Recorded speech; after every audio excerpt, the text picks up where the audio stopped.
Hi everyone, this is Professor Golestane going over a technique, a lab technique in chemistry that's called titration.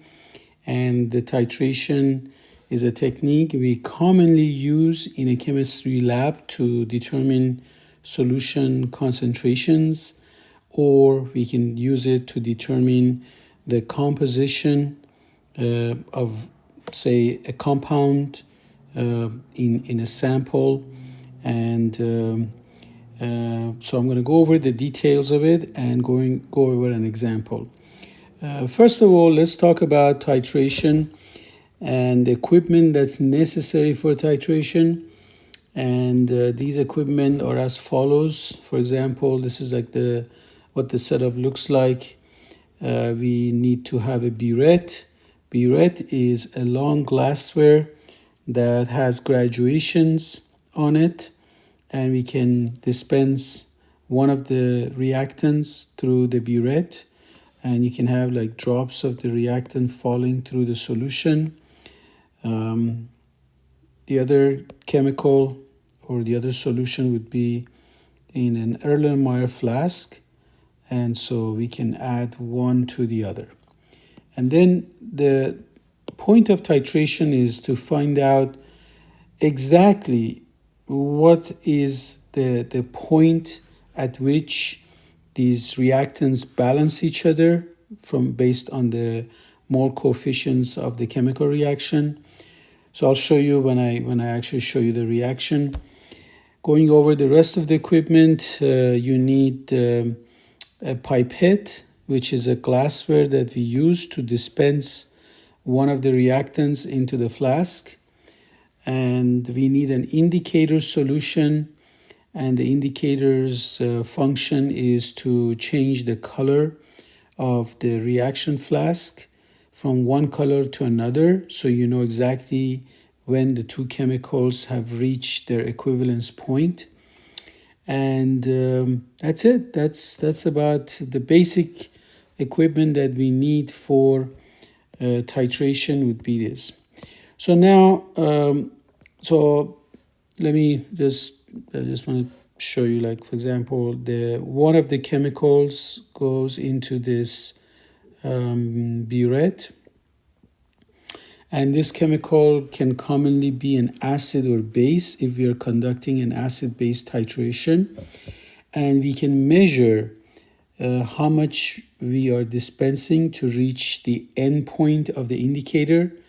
That tells us that we need to stop. At the end point, we stop adding the chemical to the reaction flask.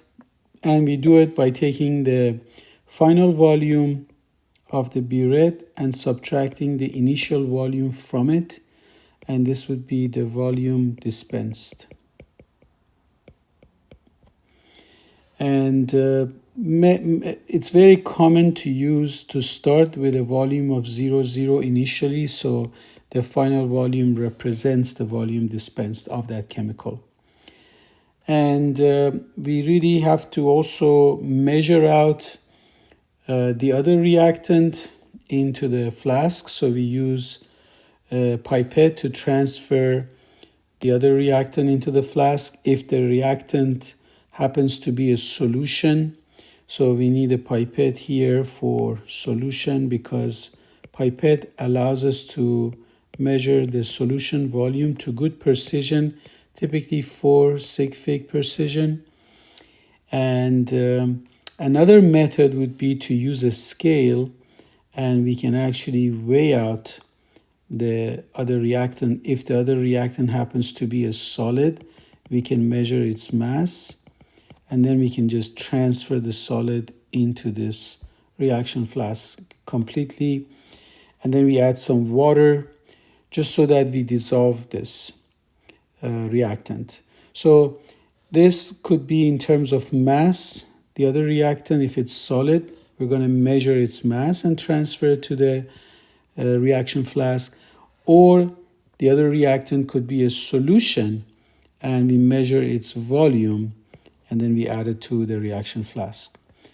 In both cases, we basically add some water to the reaction flask to make sure that we are dealing with a solution phase there. So after we do this, we put our reaction flask underneath our burette as the diagram shows.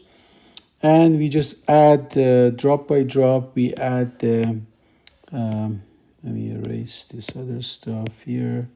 So we add the chemical drop by drop into the reaction flask. So let's say that we have some liquid in here, and after we add the indicator will change color. For example, a common indicator is phenolphthalein. The phenolphthalein changes color from a clear, colorless, into a pink color, and the solution turns pink. So when you start your titration, typically when you add drops of the, let's say we put a base inside of the burette, we put a base, and we don't have to do it this way, we could do it the other way around, but commonly it's better to put the base in the burette and the acid in the reaction flask, because the color change will be from colorless to pink, and it's easier for us to detect the presence of color rather than the other way around, which we will have to go from pink to colorless, and it's hard for our eyes to detect the point at which we have to stop, because our eyes will get fixated on the pink color and it may become colorless, but we still see the pink color in there. So we usually go the other way around. We go from colorless to pink.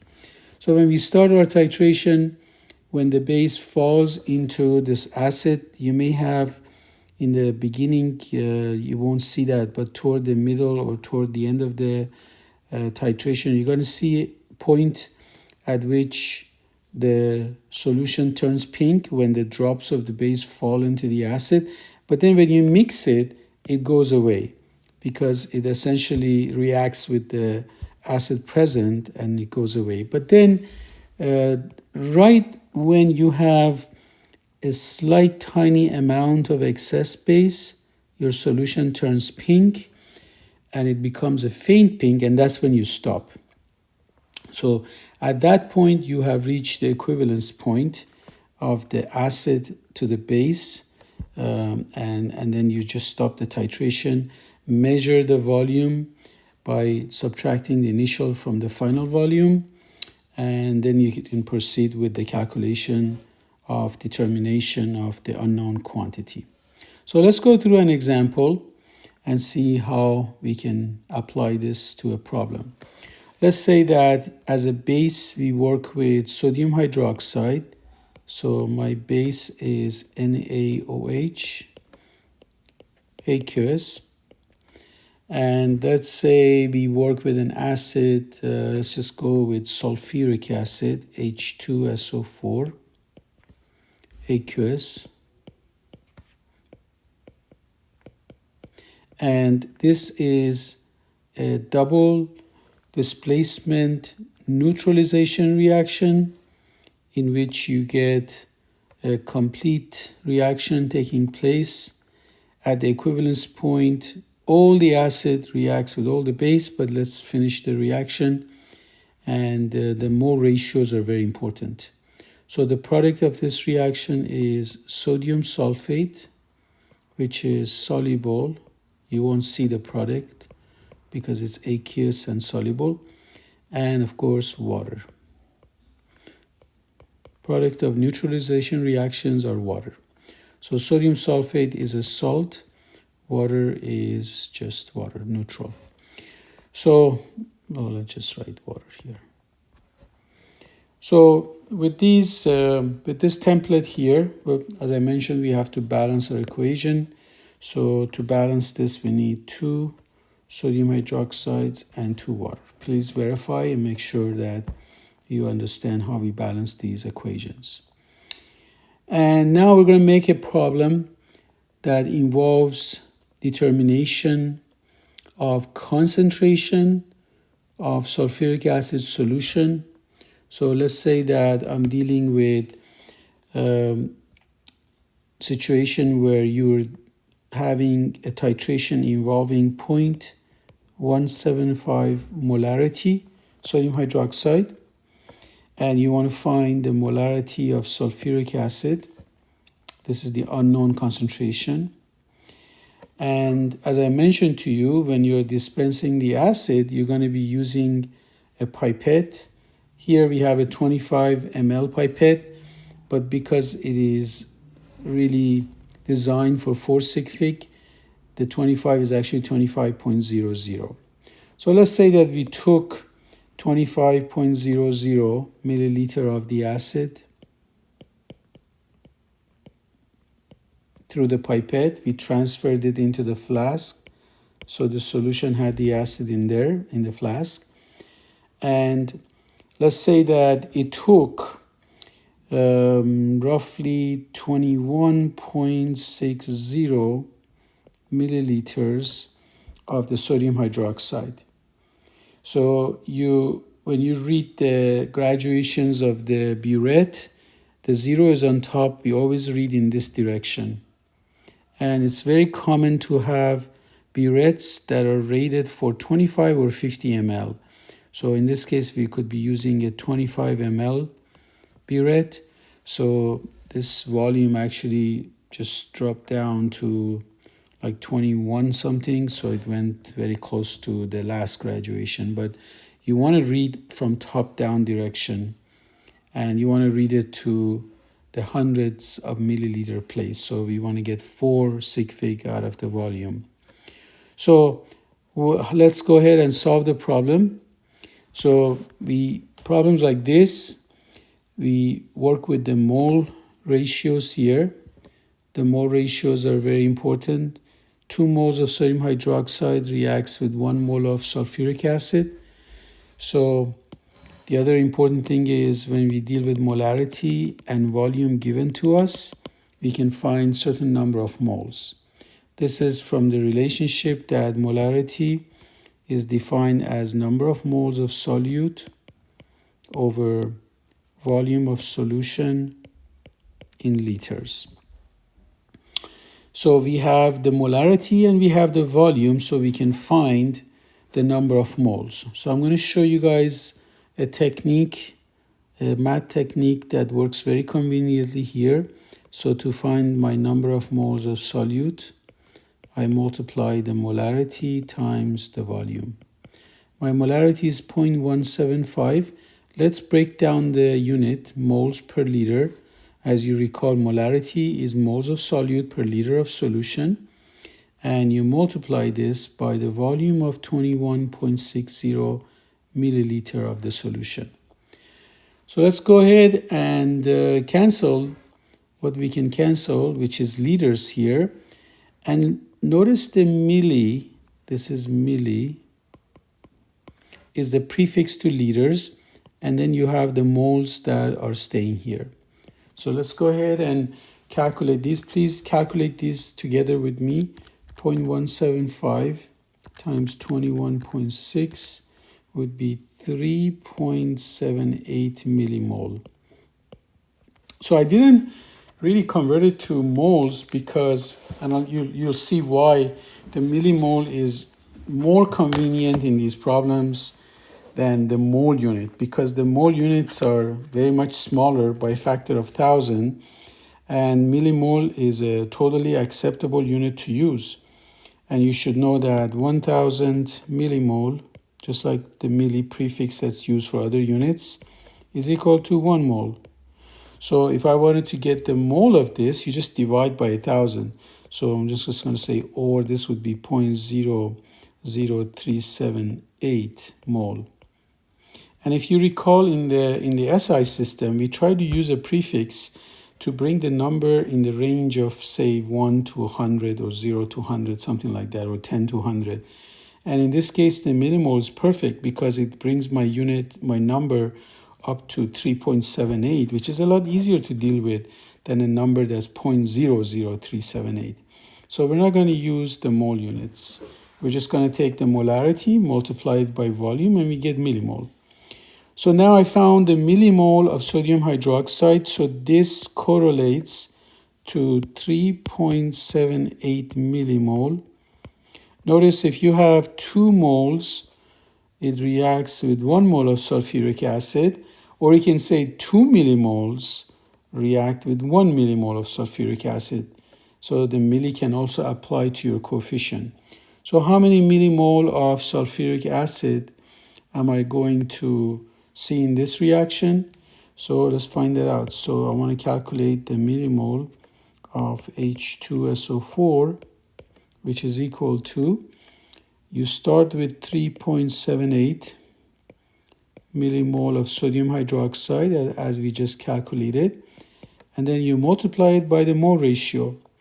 So 2, you can just keep it as mole. 2 mole of NaOH reacts with 1 mole of H2SO4. And the mole units cancel, and you're left with millimole of sulfuric acid. So essentially it's 3.78 divided by 2, which is 1.8 millimoles.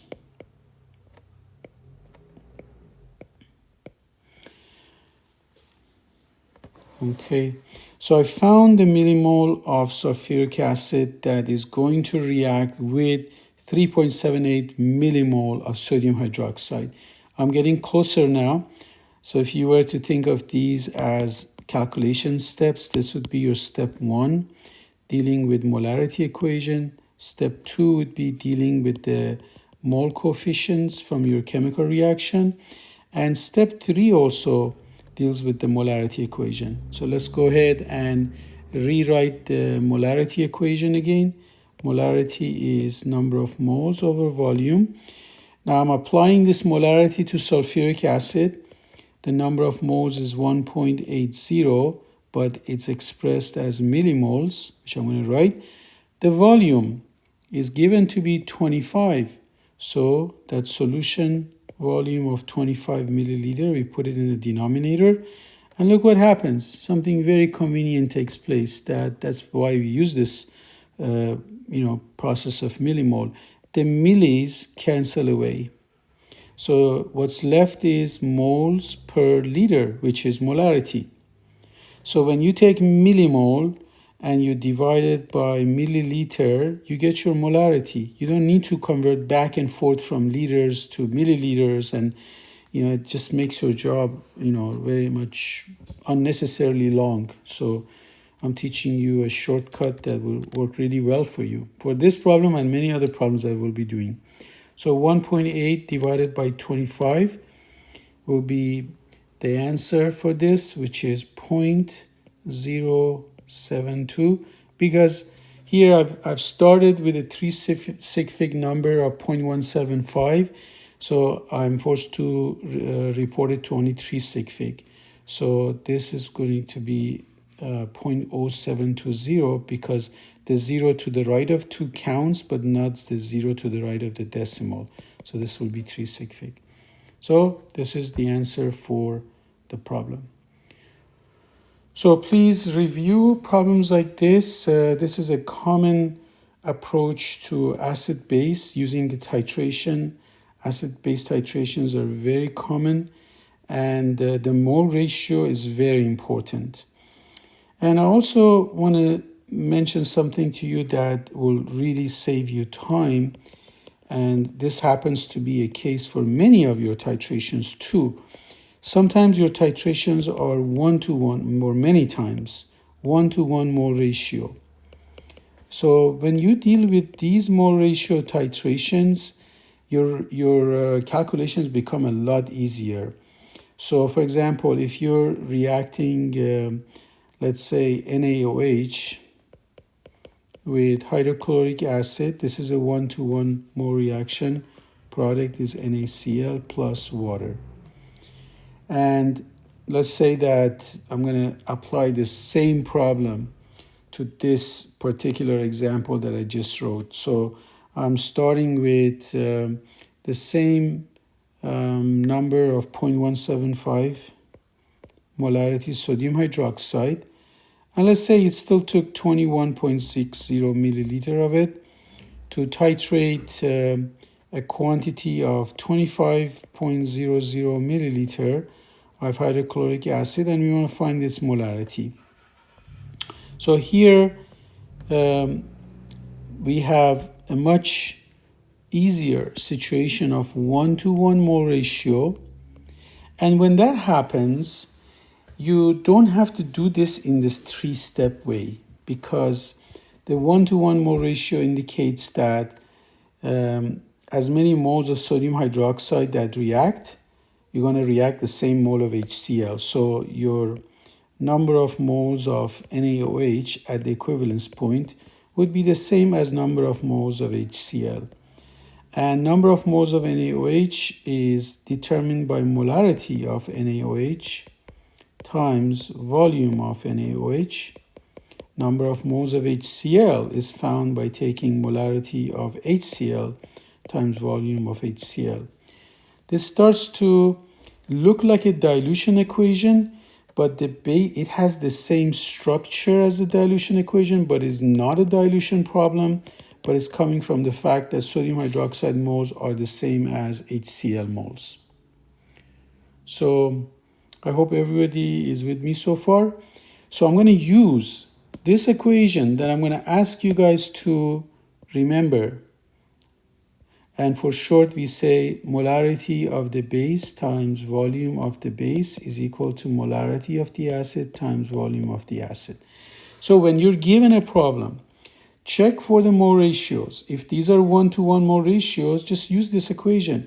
It makes your job a whole lot easier by avoiding these three steps and turning it into one step of calculation, because you have the molarity of the base, volume of the base. Molarity of the acid is unknown, volume of the acid is known. So you just solve for molarity of the acid, which is molarity of the base times volume of the base divided by volume of the acid.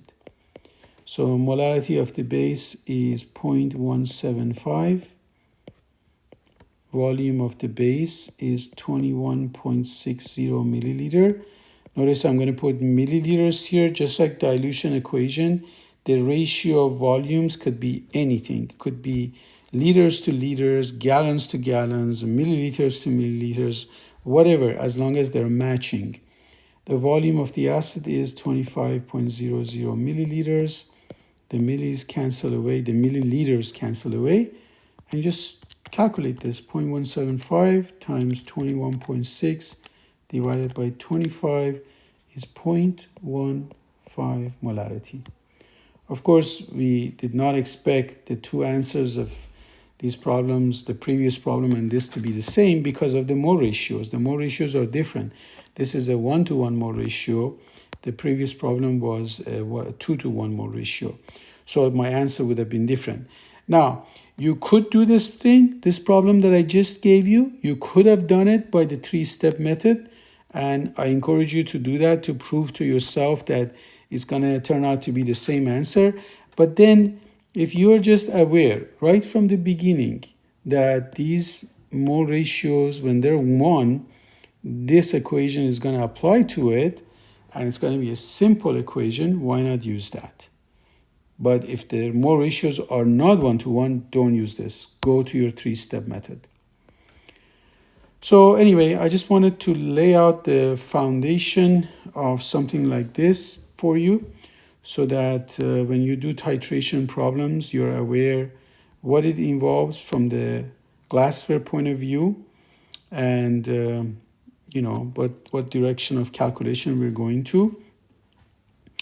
And there are situations where, as I said, that you deal with the mass quantities that you put inside of the solution, or you add it to the reaction flask, and then you add some water to dissolve it, and then you start your titration. And this is a situation with, for example, when the acid is in solid form. And typically, when you measure the mass, you already know the acid composition, or you know the quantity of the acid. and you know what kind of acid you're using, so you will be knowing your moles of the acid. So then in that case, the unknown quantity would be the base. So you would be getting the molarity of the base. Okay, so that would be another class of problems that you could solve with titration. And again, there's like different types of problems, but the most common I've outlined here would be the volume type of problems, where your acid is in the volume form, in a solution form that has a volume, and then it has a certain molarity that we don't know, and we know everything about my base, the volume of the base dispensed and the molarity of the base, and we would proceed it this way. Okay, so that's it for this video.